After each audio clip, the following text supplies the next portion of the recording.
Jordan utilized a federal government guaranteed home loan to buy this house at an amazing price. Now he's going to renovate it in order to realize thousands of dollars in sweat equity. By his projections, he ought to make about $38,000 in sweat equity just by renovating this house he purchased at an amazing price utilizing a federal government guaranteed home loan. Stay tuned, let's see how he does. Hi, we're now in the interior of the house, and Jordan Ungles is going to talk a little bit about what he's done over the last couple of weeks to improve the appearance of the inside of the house. Well, as we said in earlier segments, when I first bought the home, it had the old popcorn style ceiling on it, which is fine and good, and it would have been fine. However, they had taken candle wax and they'd taken some pasta sauce and something else and thrown it on the ceiling, so I had to scrape the ceiling in order to get that off.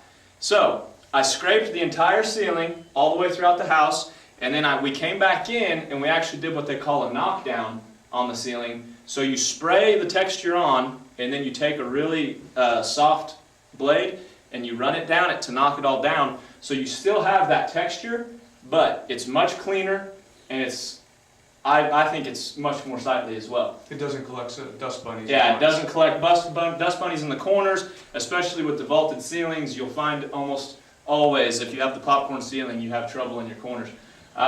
So then we went in and I've painted it an off-white now, because when I come in and redo my walls, they're going to have a warm neutral color on them, and so that off-white will really match up well with it.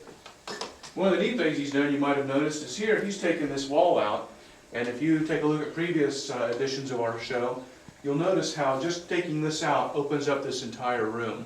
Yeah. Well, what it was, they just had a silly little half wall here that really served no purpose. It just, it didn't support anything. It didn't run up to the wall, up to the ceiling. It just kind of blocked everything off. But the idea was, and the builders thought, okay, well, that separates your kitchen from the rest of your house. Problem is, the kitchen is smaller, and you put that wall up, it makes it feel even more small. Yeah. But you open it up, and the entire room starts to expand. So I really like that addition there, and really that didn't take us hardly any time at all. Yeah. And I think it helps a lot. Just as soon as you walk in the door, it already looks better. Rule of thumb when you're renovating a house is make sure that you don't isolate the chef in the kitchen, especially when the chef's going to be the one making sure the food's coming out during entertainment events. I think that wraps up our segment for today. We'll be back here in about a week or so, and we'll do another check-in with Jordan here and see what kind of progress he's making renovating the house using a 203K loan. Thank you very much.